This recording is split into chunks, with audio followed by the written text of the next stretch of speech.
Happy New Year to you all. I hope you have a lovely evening and a lovely New Year's Day. It's been a tough year for me, you, a lot of people I know. It's hard to believe that, or imagine that only 12 months ago, the government was threatening to impose a fourth lockdown on the country. But what gives me great hope is that the people fought back. 100,000 plus of us went out on the streets in December last year to fight back against that. And then all of the revelations about Partygate and Beergate and all this came out. And we saw that the people in government who are making all of these rules to tell us to social distance and everything were not the slightest bit worried about anything themselves, and they were breaking their own rules with impunity, which that forced them to back down. And it also forced them to back down from their terrible policy of trying to fire nurses and doctors who chose not to have an injection, as they did to care home workers in 2021. So we fought back against all of that. There's still injustice going on because still some of the care home workers who were fired haven't got their jobs back. So that's an ongoing thing that we need to keep speaking up about and to rectify the injustices of this government. Then the next thing that happened this year is that there was a conflict started in Ukraine. And I said, this could just so easily be avoided.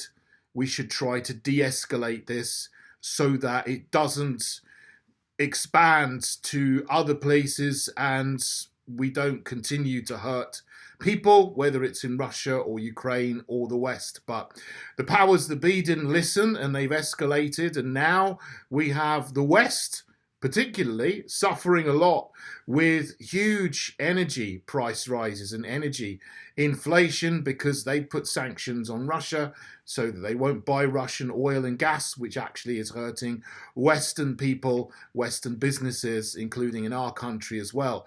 I still call for an end to escalation and to negotiate and to end the conflict, which we could so easily do, but that's something that goes on and on. Then we had 3 prime ministers this year. One went, another one came, went a few weeks later, and another one came, and he's even more insignificant and useless than the first one and the second one. So, you know, where we are in the UK, 3 prime ministers in 1 year. And all of them are pretty dreadful. And there isn't really anyone in the Houses of Commons in Parliament that looks like they could even ever do a better job. There doesn't seem to be anybody who could do a good job of being Prime Minister of this country who is a current MP. So we need a change there. Also, of course, sadly, Queen Elizabeth II passed away in September, and although it was a very sad time, I think for 2 weeks the nation came together because we stopped talking and worrying about all these other things that were going on and just focused on what was happening here. And although it was sad, as I say, there were all these traditions that we have that we've never seen acted out before, because the last time they were acted out was in 1952, before I was born and before many of us were born. And that gave us a sense of pride in our country again, that we have these traditions and we have these customs that pass down from generation to generation. They're our heritage and they're our traditions, and we need to preserve them, the things that our forefathers fought and died for. We have them still, and we want to preserve them so that we can pass them on to future generations. You know, that's one of the things that I want to do with the Heritage Party.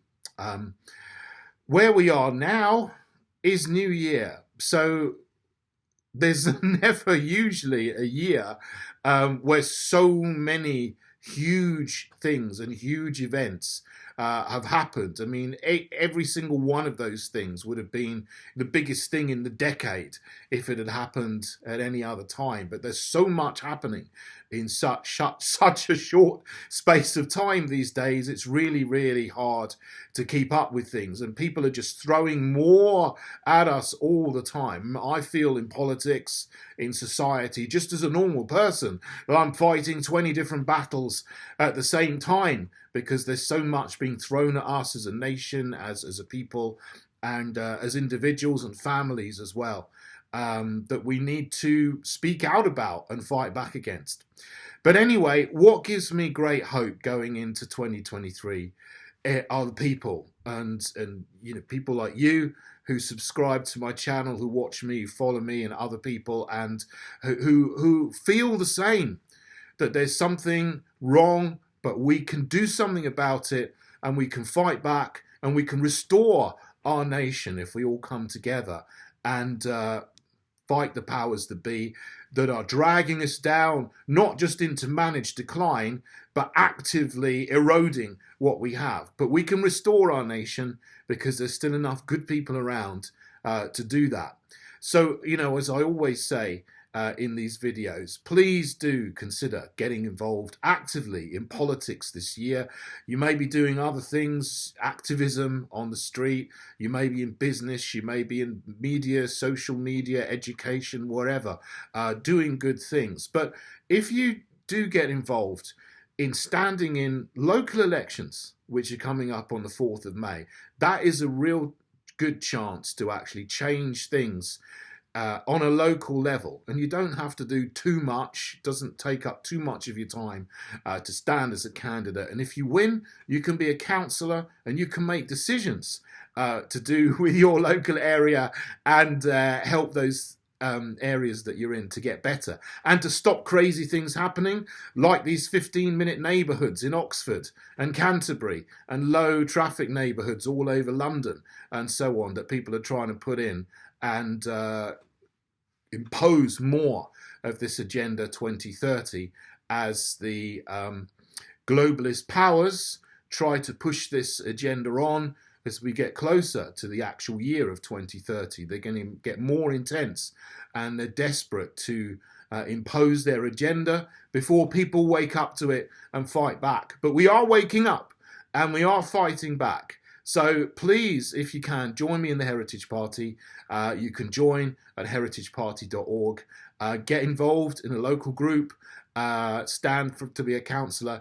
Even consider standing in the general election if you're up for that as well. Because, these 650 MPs we got there, I mean, a donkey could do a better job than most of them. So nobody should say to me, it's not for me. If you think you can do a better job than those people there, it's for you. So please come and join us, restore our nation. Let's make this the year we push back harder and further, and we restore the good values in our country. We find what it is to be British, English, Scottish, Welsh, Northern Irish, whichever part of the country you come from. We're all British together. We have a wonderful country and we want to restore our nation together, and we can do this. So let's make this a good year. I'm looking forward to it at the very beginning. Let's see what we can make of it. Okay, God bless you all and Happy New Year.